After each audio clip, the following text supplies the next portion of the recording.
Scaly patches வரும். பிரெஸ்ட்லலாம் விழும் பார்த்தீங்களா, அதை நம்ம கண்ணால் பார்க்கலாம். இந்த seborrheic young and middle age பீப்புள்ஸ்க்கு அதிகமாக டேண்ட்ரஃப் வர வாய்ப்பு இருக்குது. டேண்ட்ரஃப்க்கு பெர்மனன்ட் சொல்யூஷன் இருக்கான்னு பார்க்கலாம். டேண்ட்ரஃப்னால நம்ம எல்லாருமே பாதிக்கப்பட்டிருப்போம். டேண்ட்ரஃபை மைல்ட் செபோரிக் டெர்மடைட்டிஸ்னு சொல்கிறாங்க.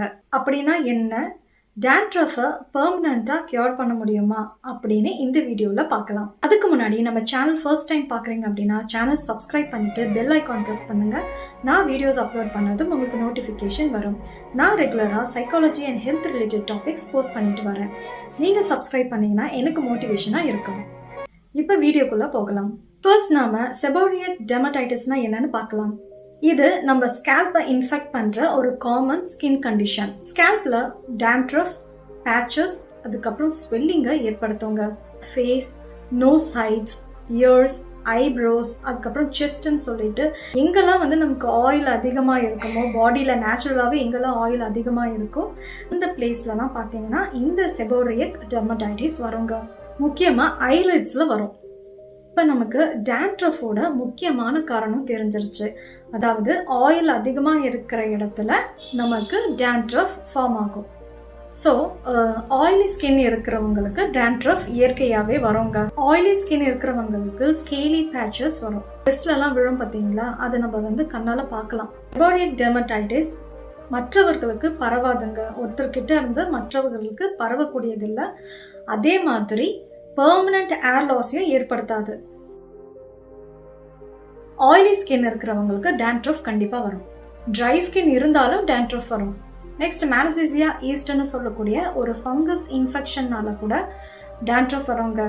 ஏன்னா இந்த மேலசீசியா ஈஸ்ட்டுக்கு நம்ம ஸ்கால்பில் இருக்கிற ஆயில் தான் ஃபுட்டாக இருக்குது. ஸோ இது டேண்ட்ரஃப் வர்றதுக்கு காரணமாக இருக்குது. கான்டாக்ட் டெர்மடைட்டிஸ்னு சொல்லக்கூடிய ஸ்கின் கண்டிஷன் இருந்தாலும் டேண்ட்ரஃப் வரும். அதாவது நம்ம யூஸ் பண்ணுற ஷாம்பூஸ், ஹேர் ப்ராடக்ட்ஸ்லாம் இருக்குது பார்த்தீங்களா, இது அலர்ஜி ஆகி தான் நமக்கு கான்டாக்ட் டெர்மடைட்டிஸ் வரும். அதனால கூட டேண்ட்ரஃப் வர வாய்ப்பு இருக்குது. சொரியாசிஸ், எக்ஸிமா போன்ற ஸ்கின் கண்டிஷன் இருந்தாலும் டேண்ட்ரஃப் வரும்.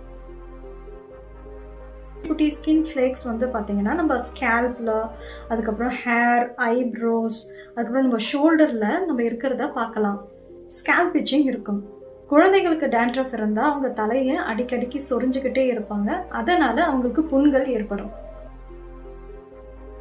யங் அண்ட் மிடில் ஏஜ் பீப்புள்ஸ்க்கு அதிகமாக டேண்ட்ரஃப் வர வாய்ப்பு இருக்குது. பெண்களை விட ஆண்களுக்கு தான் பொடுகு தொல்லை அதிகமாக இருக்கும். Parkinson disease, nerve system disorder, human system disorder இருக்கிறவங்களுக்கு டேண்ட்ரஃப் வரும். இப்போ டேண்ட்ரஃப்க்கு பெர்மனன்ட் சொல்யூஷன் இருக்கான்னு பார்க்கலாம். டேண்ட்ரஃபை பெர்மனண்ட்டாக கியூர் பண்ண முடியாது, பட் சிம்டம்ஸை மேனேஜ் பண்ணலாம். சில ஹேர் கேர் டிப்ஸை ஃபாலோ பண்ணுறதுனால டேண்ட்ரஃப்லேருந்து தப்பிக்கலாம். ரெகுலராக ஹேர் வாஷ் பண்ணுறதுனால நம்ம ஸ்கேல்பில் இருக்கிற ஆயில் மற்றும் டெட் செல்ஸை ரிமூவ் பண்ணலாம். அளவுக்கு அதிகமாக கெமிக்கல் இருக்கிற ஷாம்பூஸை அவாய்ட் பண்ணிக்கலாம். ட்ரை ஸ்கின் இருக்கிறவங்க கண்டிஷனர் யூஸ் பண்ணலாம். டெய்லி ஸ்கேல்ப்க்கு ஒரு 5 to 10 minutes மசாஜ் கொடுக்கலாம். அதே மாதிரி அளவுக்கு அதிகமாக ஹேர் வாஷ் பண்ணக்கூடாது. முக்கியமான ஒரு டிப்ஸ் இருக்குங்க, நம்ம டயட் பிளானை சேஞ்ச் பண்ணணும். ஜிங்க், பி வைட்டமின், அதுக்கப்புறம் ப்ரோட்டீன்ஸ் எடுத்துக்கலாம். Sugar, diary products, processed foods limit பண்ணணும். ஃப்ரூட்ஸ், ஹோல் கிரெயின்ஸ், வெஜிடபிள்ஸ் கண்டிப்பாக டயட்டில் இருக்கணுங்க. ஸ்ட்ரெஸ் ரெடியூஸ் பண்ணுறதுக்கு யோகா, மெடிடேஷன் மாதிரி ரிலாக்ஸேஷன் டெக்னிக்ஸை யூஸ் பண்ணலாம். டேண்ட்ரஃப் அளவுக்கு அதிகமாக இருந்துச்சுன்னா கண்டிப்பாக டெர்மட்டாலஜிஸ்ட்டை கன்சல்ட் பண்ணிட்டு தான் ட்ரீட்மெண்ட் ஸ்டார்ட் பண்ணணும். இன்னைக்கு வீடியோவில் டேண்ட்ரஃப் பற்றி டீட்டெயிலாக பார்த்தோங்க. இந்த வீடியோ உங்களுக்கு யூஸ்ஃபுல்லாக இருந்தால் லைக் பண்ணுங்கள், ஷேர் பண்ணுங்கள். வேறு ஏதாச்சும் உங்களுக்கு டாபிக் வேணும்னா நீங்கள் கமெண்ட்டில் மென்ஷன் பண்ணலாம். வேறு ஒரு டாப்பிக்கில் நெக்ஸ்ட் வீடியோவில் பார்க்கலாம். நன்றி.